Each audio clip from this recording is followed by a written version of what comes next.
U.S. is still one of the last countries in the world to change the metric system. So it's again another stage of stubbornness that we face. Other examples are a Ford driving family. It's hard to convert them over to driving Chevys, and vice versa. So people that have used the same product brand over and over are less likely to change and try something new, like US ski poles. And just because a ski shop is carrying it doesn't mean that it's the best product.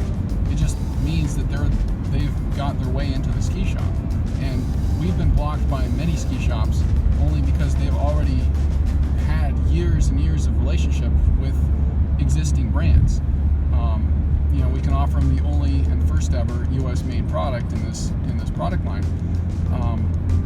But the products that they're currently carrying are made in countries that people are being abused with lax labor laws, being paid 15 cents an hour.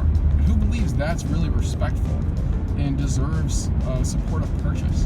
It's really frustrating when you look at the big picture of it. So again, that's one of the biggest challenges we face. I really enjoy the peace and quiet of living in northern Michigan, being in a remote area. I grew up in a small town in Alaska surrounded with a similar environment, the snow and the trails and the wilderness. So that I can still tap into and get the peace of mind out in the woods. It's a nice place to visit, both here in northern Michigan and in Alaska. So one of the conveniences of living out here and working, having the factory so close to ski trails, is that we can test products right away from the moment we make them. And I know that our competitors aren't able to do anything remotely close to that. So no ski pole factories in the world are within 20 minutes of actual snow. And I go skiing a few days a week, stay in shape, I do a couple regional races a year, which is kind of cool to be able to do that and still operate the factory setting. Another advantage point of being located in northern Michigan, having the factory here, is the distance to the biggest Nordic market in North America. And that's Midwest, Minnesota, Wisconsin, Michigan.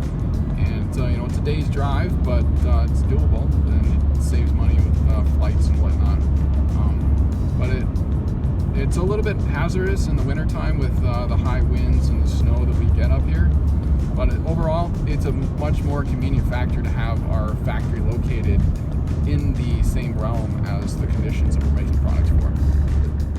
I enjoy coaching. It's my true passion.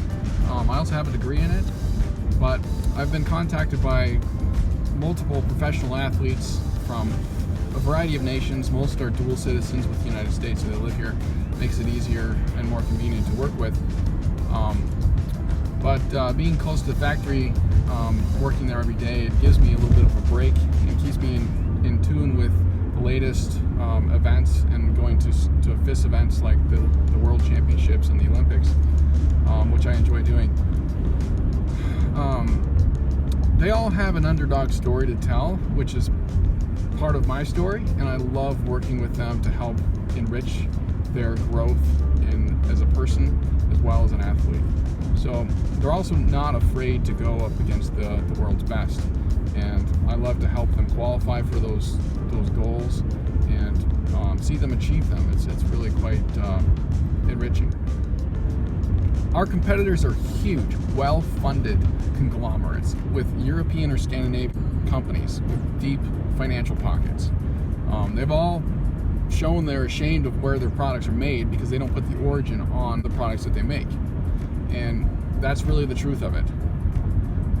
I put US made on all of our products because we make it here. And we'll never bring our products to China because we're all about making stuff ourselves and being in control of the innovation and supporting jobs within the nation. I've never heard of anybody in a store pick up a product off the shelf and say, I want to buy this one because it's made in China, right? And you probably never will. And that's the truth of it. If people really knew that their products are made in China, even though they're a huge brand, they might not buy them. And they'd be more likely to buy something where it is identified on the product. Just having that open honesty says a lot. We buy raw materials from at least 30 different companies across the US. And if there's at least 4 people working in that company, even doing some of the accounting for the product, that's counting as an indirect job. So on average, let's say that's 4 people involved with the 30 supplies that we need. That's 120 indirect U.S. jobs right there. That our product, every pair of poles that we sell, impacts immediate 120 jobs. So let me explain our warranty and the amazing part about a warranty.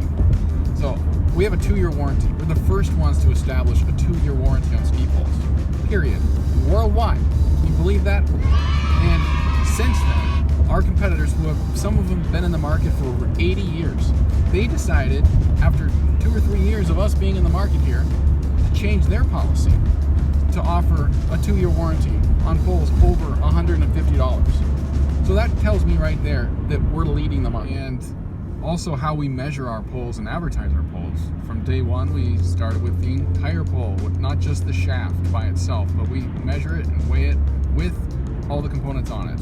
We started with 160 centimeters, how much it actually weighs, and now they're starting to advertise theirs with all their components at 155 centimeters.